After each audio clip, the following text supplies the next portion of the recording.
Alright, we're back. Finished our drink. Well, we're still drinking. It's on the side of the set. But for now, we're gonna now concentrate on the next step of the meal. I want to cook today for you guys. It's something that my mom used to make when I was younger growing up. It's called fritadas, arroz, which is rice. And you put this salsa on top. It's called cebollado. So I'm gonna teach you guys how to make this the way my mom makes it. I'm sure there's many different versions and varieties of ways of making it, but this is our way. So we're gonna take our red onions and you're gonna slice them real thin, as you can. Onions in your bowl. So you got your onion. Then you're gonna squeeze. I squeezed about 4.5 lemons with a dash of water just to get a cup of this. And to get the seeds out, you're gonna use a strainer. Once you got your onions and your lemon juice all mixed in, and then this is like I guess season to taste. I was told there's no specific measurement for this, but I would like to tell you guys maybe like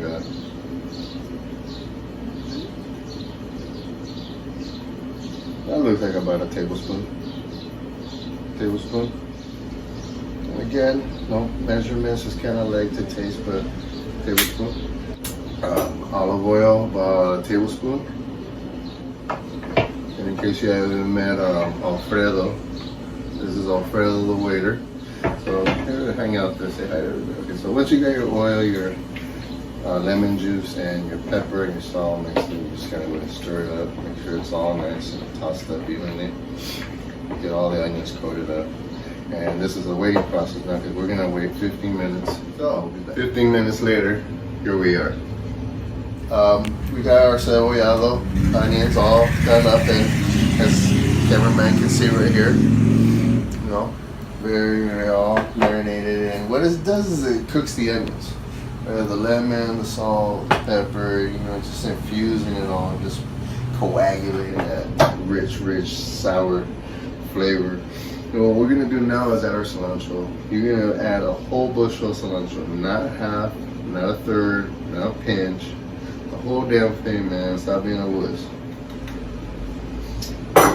Once you got the cilantro all mixed in, and camera person can see, you got it all tossed up. We're gonna go for the next, the tomatoes. Toss them all up.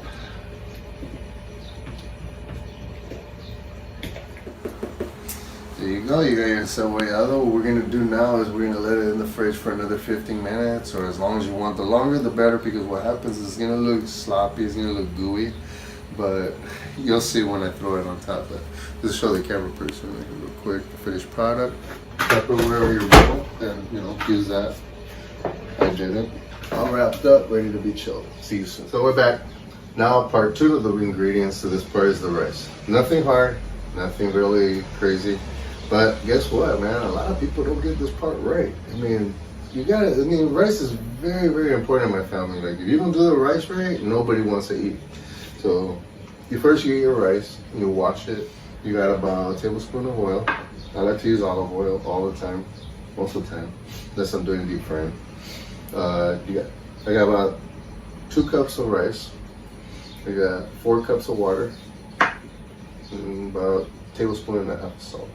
Let's go through this and see how it goes. So, here we are in my kitchen. We're about to cook the rice now. So we got the water boiling now, as the cameraman can go inside and take a quick glimpse so you can see it all bubbling. And now we're gonna do the next thing. We're gonna put in your oil, a tablespoon of oil, a tablespoon of beer, your salt.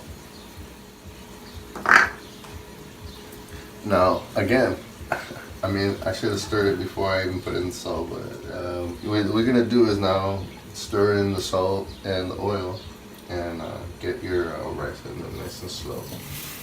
Now again, you can do your rice however you want. You can follow the instructions. So this is what makes and breaks a meal. So especially when it comes to the Spanish food. There we go. Get all that in there nice and stirred up, nice and good. So once you get that going, you want to get that to a nice good boil. So you're gonna boil it until the rice gets down to a level simmer, and you're gonna see even bubbles coming out. Once you get to that point, you're gonna cover it, put it to 20 minutes, simmer, and let it forget. So, as you can see, the timer's off, and now the rice is ready. So we're gonna go ahead and take it off the stove. You're not gonna open it yet. You're gonna leave that guy alone. Do not fuck with him. At least 5 minutes. And then you can open them up and take a look. And we'll take a look in a minute. So, here we are now, meat segment, my favorite part. So, we got about a pound, 0.2, pound, 0.3 of pork. We got about a tablespoon of each. We got our garlic powder, salt, and pepper. We got our vegetable oil, 4 cups of water. You'll see me cooking right now, and then you pick it up and then put it in the comments and tell me how yours came out. We're gonna put in the pork straight in the pot so the camera person can get up in here. So you turn on your oven.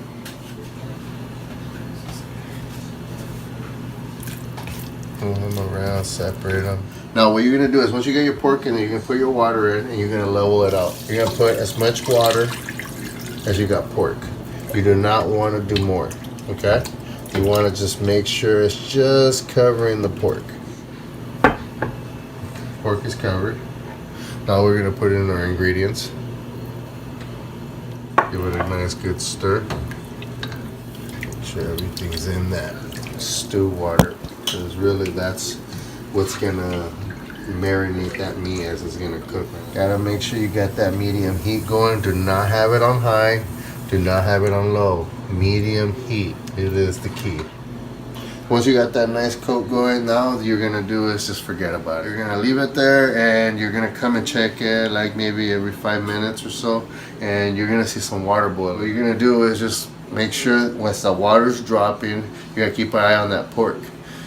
You don't want it to get too tough, okay? You don't want it to be undercooked, you know what I mean? But what you gotta do is make sure that the water is boiling into a level to where it gets down to where you want it evaporated. The water is gonna evaporate at the end of this process. You'll see what I'm talking about. But the water is gonna evaporate, the meat's gonna be tender, and then you're gonna put your oil in and you're gonna fry it. It's a boil oil process. I don't know what else to tell you, but I grew up eating this. If you try it, you'll love it, I promise you. So we're back here real quick to show you guys what it looks like. We've been about 20 minutes, 30 minutes into the process, and if the camera person will come in, you can take a look at the pepper, the garlic, and the salt. We want to give it a good stir. Okay? We want those spices. We want those in there. Because what it's doing, it's marinating the pork. Now, as you can see, part of this is white, part of it's pink. We need that pink gone, okay? We need this all nice and white. You want this not overdone, but not undercooked. So as long as you keep stirring this and keep checking it.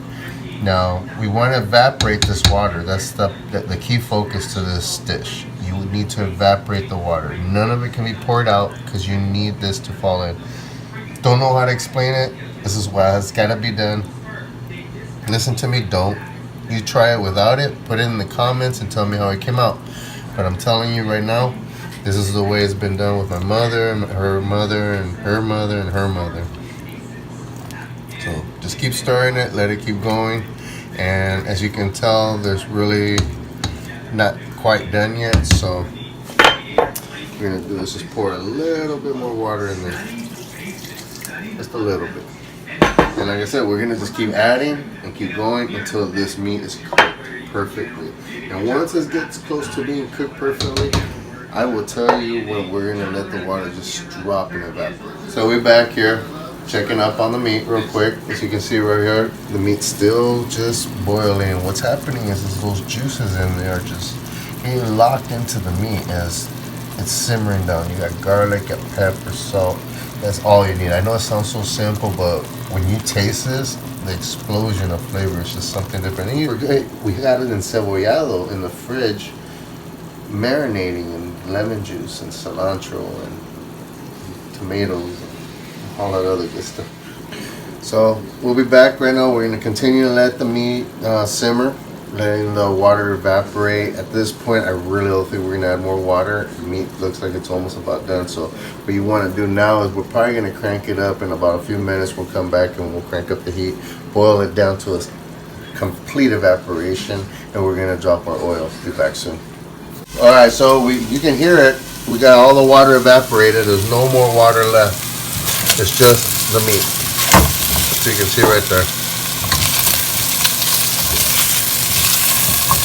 That's what you want right there. I mean, there's gonna be a little crust at the bottom.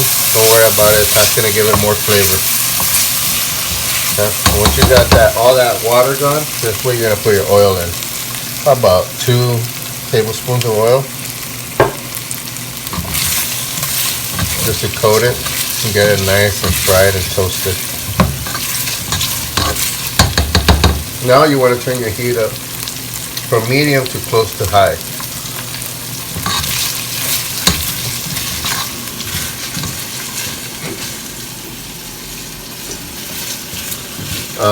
At this point, what you're trying to do is you encase all the flavor and the juices as you're marinating and boiling.